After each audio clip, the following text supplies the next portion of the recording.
دیکھیں اگر آپ ایک دن لیتے ہیں سنڈے، اور فار ایگزامپل سنڈے کو کسی کو بھی ڈینگی کا بخار ہوتا ہے، تو سنڈے میں اگر آپ 6 دن ایڈ کریں تو کون سا دن بن جائے گا؟ سیچرڈے۔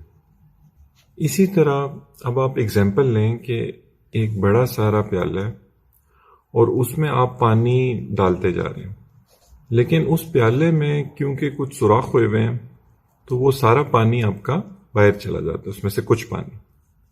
تو ڈینگی بخار میں بھی یہی ہوتا ہے۔ یہ ڈینگی بخار ایک وائرل بیماری ہے، یہ ایک وائرس کاز کرتا ہے جس میں آپ کی جو خون کی نالیاں ہیں اس میں چھوٹے چھوٹے چھوٹے سوراخ ہونا شروع ہو جاتے ہیں۔ جب یہ چھوٹے چھوٹے سوراخ ہونا شروع ہو جاتے ہیں آپ کی خون کی نالیوں میں، تو ان میں سے سب سے پہلے جو چیز باہر آنا شروع ہوتی ہے وہ خون کا سب سے چھوٹا حصہ ہوتا ہے۔ تو وہ کیا ہوتا ہے؟ پلیٹلیٹس۔ تو کیونکہ پلیٹلیٹس باہر آنا شروع ہو جاتے ہیں اس لیے پلیٹلیٹس آپ کے کم ہونا شروع ہو جائیں گے۔ فار ایگزامپل اگر آپ کے پہلے دن آپ کے 170 پلیٹلیٹس ہیں تو دوسرے دن جب ڈینگی بخار آپ کو ہونا شروع ہوگا تو دوسرے دن ہو سکتا ہے آپ کے 150 رہ جائیں، تیسرے دن ہو سکتا ہے آپ کے 100 رہ جائیں، اس کے بعد چوتھے دن 75 رہ جائیں، اس کے بعد 5ویں دن 50 رہ جائیں۔ لیکن جب چھٹا دن آئے گا تو یہ آپ کے پلیٹلیٹس چھٹے دن کے بعد، ڈینگی کیونکہ وائرل ڈیزیز ہے تو یہ سیلف لمیٹنگ ہے۔ یہ سیلف لمیٹنگ کا مطلب ہوتا ہے خود بخود ٹھیک ہونا شروع ہو جاتا ہے۔ تو چھٹے دن کے بعد دوبارہ آپ کے پلیٹلیٹس بڑھنا شروع ہو جاتا ہے۔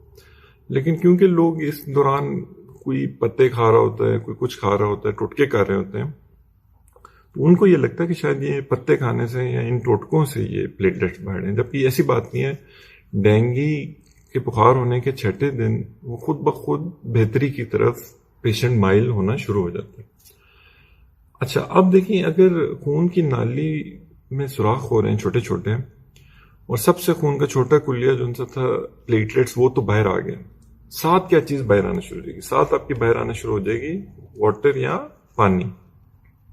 اب لوگ کیا کرتے ہیں کہ لوگ اپنا تمام فوکس رکھ دیتے ہیں پلیٹلیٹس پہ، جبکہ اصل جو آپ کا فوکس ہونا چاہیے وہ ہونا چاہیے واٹر پہ، کیونکہ یہ سب سے ڈینجرس چیز ہے۔ دیکھیں اگر آپ کے پلیٹلیٹس خون میں کم ہو بھی جائیں نا تو اس سے کوئی فرق اس طرح نہیں پڑ رہا ہوگا کہ آپ کے جسم پورے میں کہیں پہ بھی خون نہیں نکل رہا، تو یہ ان کی کمی آپ کو کوئی کسی طرح تنگ نہیں کرے گی۔ لیکن اگر آپ کا پانی، کیونکہ وہ جب باہر آنا شروع ہوگا اور آپ ڈی ہائیڈریشن میں چلے جائیں گے، تو اب کیا ہوگا کہ آپ کے پورے جسم میں چھوٹے چھوٹے السرز بننا شروع ہو جائیں گے، اور اب کیونکہ وہ السرز بنیں گے تو تب پلیٹلیٹس کم ہونے کی وجہ سے بہت زیادہ بلیڈنگ ہوگی۔ اب اس کے بعد جو اگلا چیز جو ہمیں سمجھنی چاہیے اس میں وہ یہ ہے کہ دیکھیں اگر ایک خون کی نالی ہے اور اس میں سے پلیٹلیٹس باہر آ رہے ہیں اور پانی باہر آ رہا ہے، تو اس کو ہم کس طرح مانیٹر کریں گے؟ پلیٹلیٹس کا تو آپ کو پتہ ہے کہ آپ سمپل اس میں بلڈ سی پی کرا لیں گے، لیکن جو آپ کا پانی باہر آ رہا ہے اس کو آپ کس طرح مانیٹر کریں گے؟ اس میں سب سے پہلے آپ اس کا بلڈ پریشر دیکھتے رہیں گے پیشنٹ کا، کہ وہ تو نہیں، اس میں تو نہیں فلکچویشنز آ رہی، وہ ایک اسٹیٹ آف شاک میں تو نہیں جا رہا۔ پھر آپ سائنز آف ڈی ہائیڈریشن دیکھیں گے پیشنٹ پہ، کہ پیشنٹ کسی طرح بھی سائنز آف ڈی ہائیڈریشن میں تو نہیں جا رہا۔ اس میں one of the biggest signs is urination, کہ اگر پیشنٹ پیشاب کرتا رہ رہا ہے تو تب اس کا مطلب ہے کہ پیشنٹ کی باڈی ٹھیک ہے، وہ ابھی تک اس طرح ڈی ہائیڈریٹ نہیں ہوئی۔ ڈینجر سائن تب ہوگا کہ اگر اس کی یورینیشن اس کو آنا بند ہو جائے، یا اس کا کلر جو ان سا ہے وہ بہت ڈارک ہو جائے، اور خاص طور پہ اگر وہ بند ہو جائے تو یہ ایک بہت بڑا ڈینجر سائن ہوگا۔ پھر ہم پلس پریشر کو بھی دیکھتے ہیں، یہ بھی اگر ڈی ہائیڈریشن میں پیشنٹ جا رہا ہوگا تو یہ بھی اس کی خراب ہونا شروع ہو جائے گی۔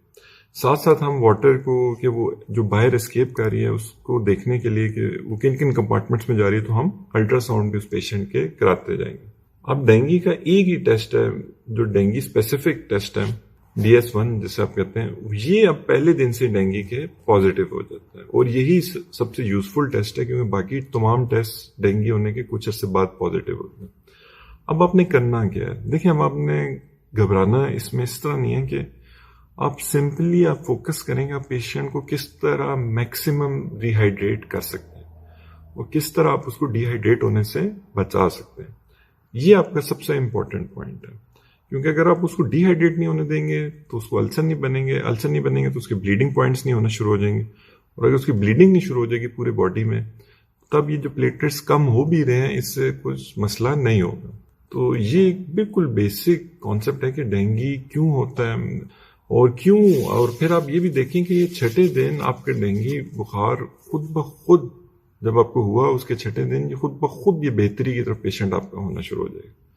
تو اس کی کوئی خاص ٹریٹمنٹ نہیں ہے, کوئی ویکسین نہیں ہے, کوئی ایسی دوائی نہیں ہے جو ڈینگی کے خلاف کام کرے. ہم نے بس پیشنٹ کا جو واٹر لیول ہے, جو اس کی ہائیڈریشن لیول ہے, اس کو مانیٹر کرتے رہنا ہے کہ وہ اس کا کمپلیٹلی ٹھیک رہے. اگر آپ کو یہ ویڈیو اچھی لگی ہے تو اس کو پلیز شیئر ضرور کیجیے گا تاکہ آج کل ڈینگی بہت زیادہ پھیلا ہو, لوگوں کو پتا ہو کہ یہ ڈینگی ہوتا کیوں ہے, اور یہ کہ اس میں ایک بہت زیادہ خوف و ہراس کی ہوا بھی ہے. تو وہ بھی لوگوں کو جب آئیڈیا ہوگا کہ یہ ہوتا کیوں ہے تو وہ اس کو اچھی طرح مینیج کر سکتے ہیں اس پیشنٹ کو. باقی آپ نے یہ اپنے ذہن میں رکھنا ہے کہ اگر ڈینگی آپ کو ہوتا ہے تو آپ نے ایک ڈاکٹرز اور ایکسپرٹ اوپینین لینی ہے جا کے, تاکہ آپ کو وہ جو مینجمنٹ بتائیں پھر آپ نے اس کے مطابق اس کو فالو کرتے رہیں. تو اگر آپ کو ویڈیو اچھی لگی تو آپ پلیز ہمارے جو یوٹیوب چینل ہے اس کو بھی ضرور سبسکرائب کیجیے گا تاکہ ہم اس طرح کی اور یوزفل ویڈیوز آپ کے لیے بنا سکیں.